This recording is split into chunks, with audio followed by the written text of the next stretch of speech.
used to be. 100%, because now everybody around you is on the payroll, Jim.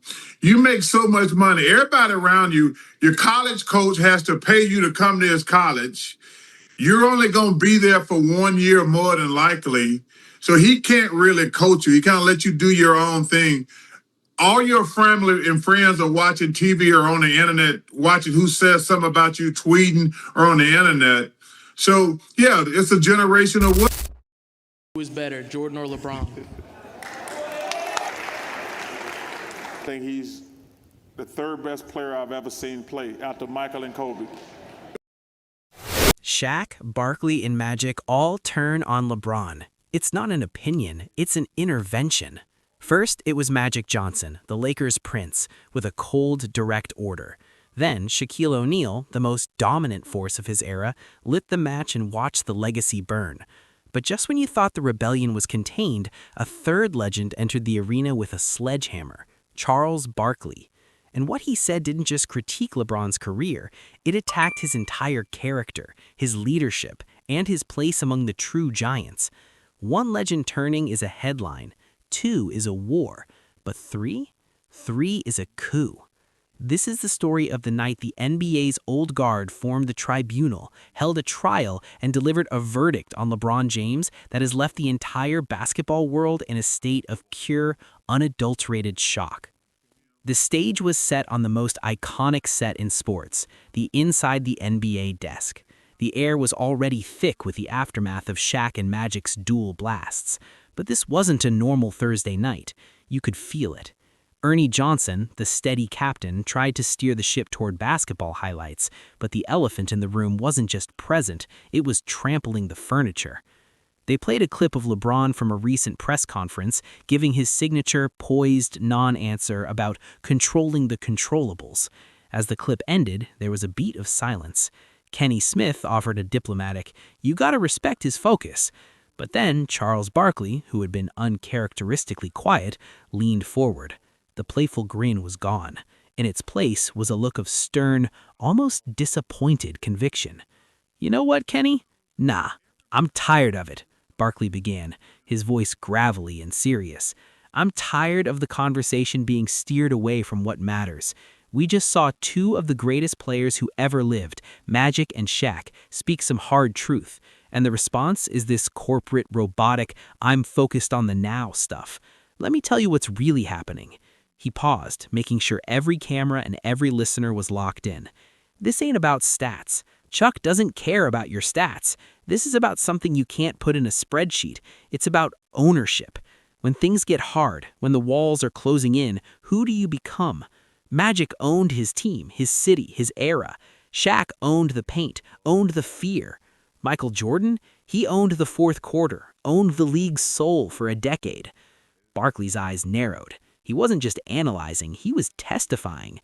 LeBron is the most brilliant basketball mind, maybe ever, the most gifted athlete. But there's a We actually hired Kobe Bryant At Turner. But he didn't want to do all the other bullshit. This is one of the, and I'm probably gonna get in trouble for saying this, but this is one of the little things that we keep in the car. So he actually signed with us. I'm just gonna say this: any media person that I see in person for the rest of my life who try to tell me LeBron James is good as Michael Jordan, I'm just gonna slap the hell out of him right on. Barkley's opening salvo had shifted the entire energy of the broadcast. This was no longer a sports show, it was a courtroom drama playing out on live television. Ernie Johnson, ever the professional, attempted to pivot, but Shaq saw an opening and took it. "Chuck is speaking the gospel," Shaq boomed, nodding vigorously. "Ownership, that's the word. When I was in LA, if we lost, it was on me. If the vibes were off, it was my job to fix it in that locker room, not with a tweet later. You owned the failure as much as the success. That's what made you a leader." Kenny Smith, sensing the need for balance, gently interjected. "But you can't deny the pressure is different now. Social media, the 24/7 news cycle, the—" Barkley cut him off, not with anger, but with the force of his conviction. "Kenny, stop it. Stop making excuses. Pressure is pressure. You think we didn't have pressure? The newspapers were ruthless. The fans were just as crazy. The difference is, we didn't have a media company to spin the story for us. We had to face the music, in person, the next day in practice, in the city. There was no buffer. He leaned back, crossing his arms, his gaze fixed on the monitor as if seeing right through it to LeBron himself. And that's the heart of it right there. The greatest of all time doesn't get to control the narrative. The greatest of all time is the narrative. Jordan didn't have a team of people telling everybody how great he was. He just was. And everybody, even the people who hated him, knew it. They felt it. You couldn't debate it because the evidence was in the tears of his competitors.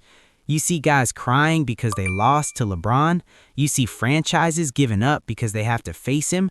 Or do you see guys getting motivated, thinking they can take him? The question hung in the air, brutal and direct. Than Michael was. I'll agree with that. But let me ask you a question. I want you to be honest with me in your heart. If you had one game and you said, I need to win game 7, would you want LeBron, Michael, or Kobe in one game win all?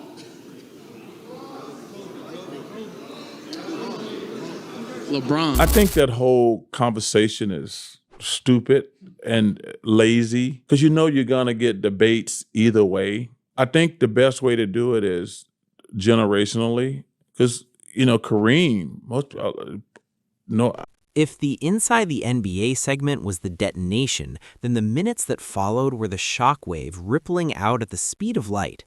The clip of Barkley, Shaq, and the ghost of Magic's earlier comments woven together was not just posted online, it was weaponized. Platforms fractured instantly along generational fault lines. On one side, the chorus of "They spoke the truth" was deafening. Older fans and basketball purists felt a cathartic validation. Memes exploded showing Barkley, Shaq, and Magic as the three wise men, offering the truth to a deluded basketball world. Hashtags like #ownership not algorithms and #the council has spoken trended. The most shared post read, "For years we've been called haters for saying this. Now 3 top 20 players all time just confirmed it. The debate is over." It was a moment of vindication, a digital rallying cry for everyone who believed the analytical era had sanitized what true greatness felt like. But LeBron's empire did not crumble. It counterattacked with ferocious, organized precision. His massive, digitally native fan base mobilized, armed with advanced statistics, longevity charts, and highlight reels of his own iconic moments. They framed the trio not as wise elders, but as bitter old heads clinging to relevance. The counter hashtag, "Protect Your Legacy at All Costs," shot to the top, implying Shaq, Barkley, and Magic were scared of being forgotten. Slickly edited videos juxtaposed Barkley's own playoff shortcomings with LeBron's Game 7 triumphs, asking, "Where was your ownership, Chuck?" They dissected Shaq's messy exits from Orlando and LA, questioning his leadership bona fides. The argument was no longer about basketball. It was about motive, about hypocrisy, about the right to even speak. 100%, because now everybody around you is on the payroll, Jim. You make so much money. Everybody around you, your college coach has to pay you to come to his college. You're only going to be there for 1 year more than likely. So he can't really coach you. He kind of let you do your own thing. All your family and friends are watching TV or on the internet, watching who says something about you, tweeting or on the internet. So, yeah, Who's the GOAT? LeBron James. I'm back and forth a lot, but there's 2 wrong answers and every other answer's right. The tremors from the inside set didn't stay confined to television or social media. They rippled out into the actual ecosystem of the NBA, creating awkward silences, forced smiles, and a palpable tension that players and coaches could no longer ignore. The immediate fallout was a media scramble of epic proportions. Reporters, smelling blood in the water, descended on every star, every coach, every former player with a podcast, demanding a take.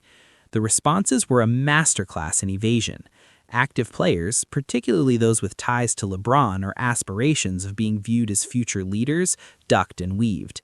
"I'm not getting into that," became the universal refrain, often delivered with a nervous laugh. "Those are legends talking about a legend. I'm just trying to win games."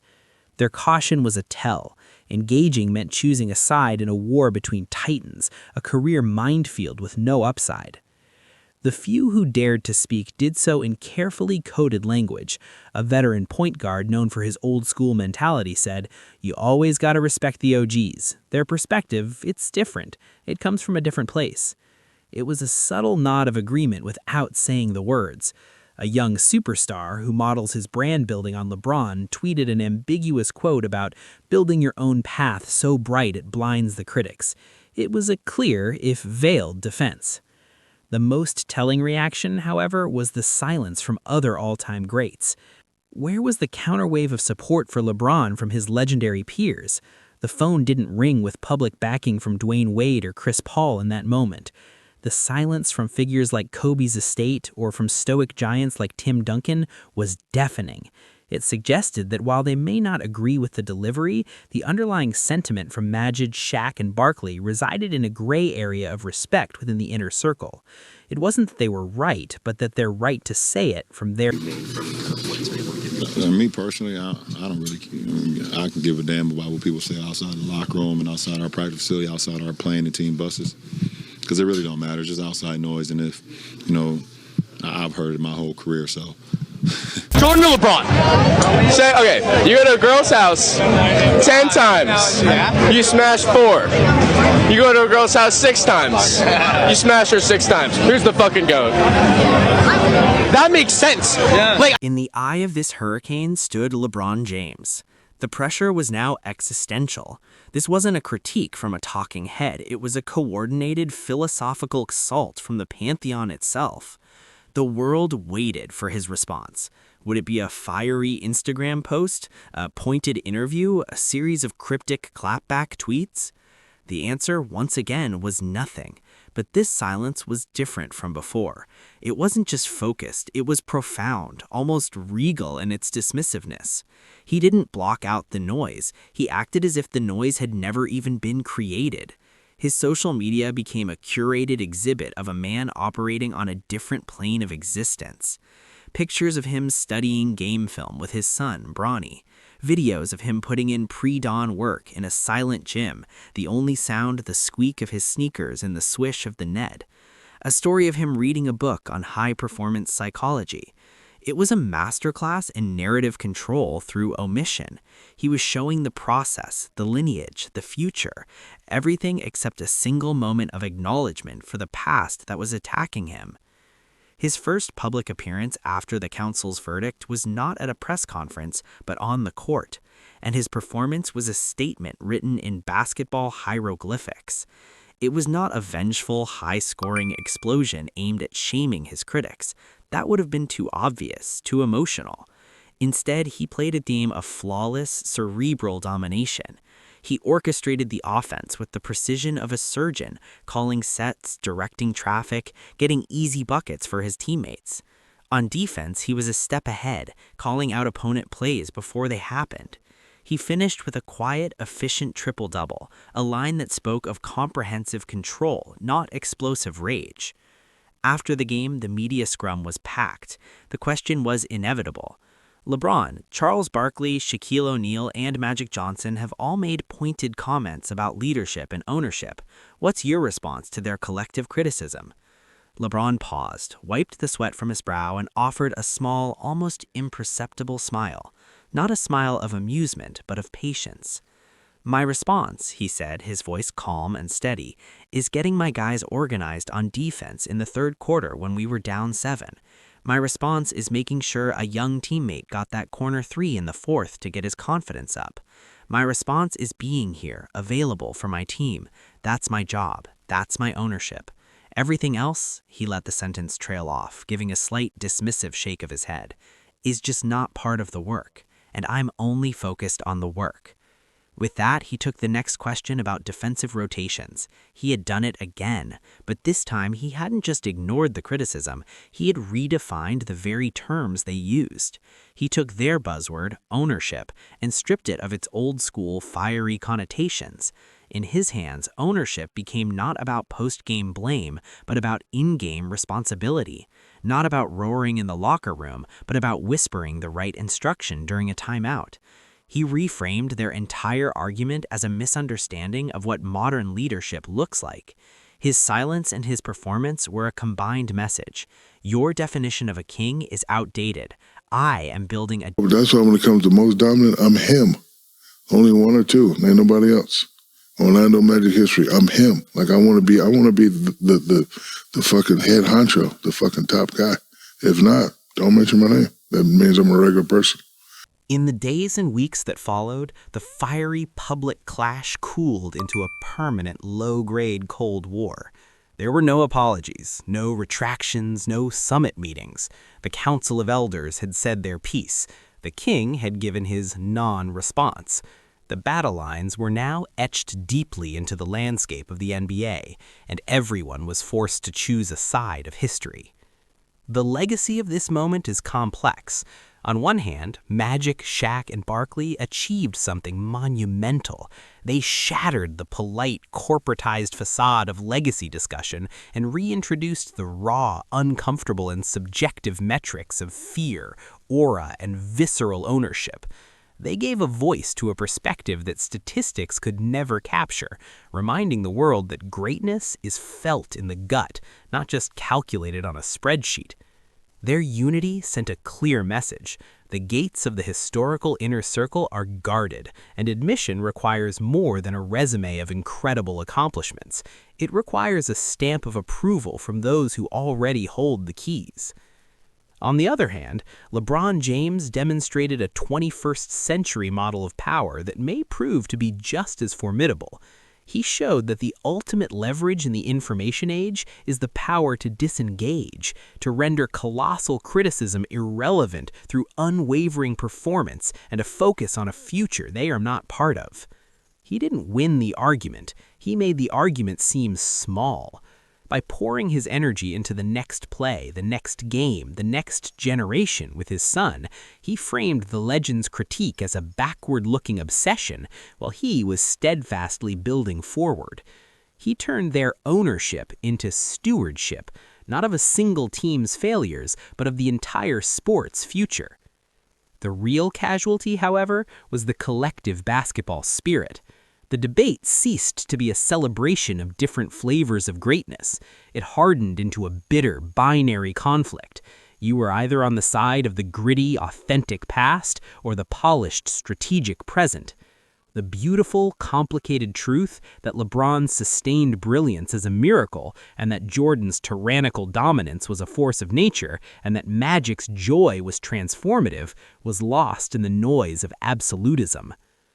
The shocking unity of Shaq, Barkley, and Magic didn't end the GOAT debate, it transformed it. It's no longer about rings or points, it's a clash of philosophies. So, the unanswered question they left us with is this: is the true mark of a king the fear he instills in his rivals, or the future he builds that renders his critics irrelevant? The tribunal has spoken, the king has ruled by example, and we, the fans, are left to argue the verdict in a war that may never have a winner. This was more than drama. This was a seismic event in sports culture. Three legends didn't just turn on LeBron, they challenged the very definition of greatness for the modern era. They forced every fan, every player, and every historian to pick a side in a war of ideologies. The fallout is permanent, the conversation has changed, and the basketball world will never look at a legacy or a leader the same way again. If you want to be on the front lines of the debates that truly shape the NBA, subscribe now. The game is always deeper than the scoreboard.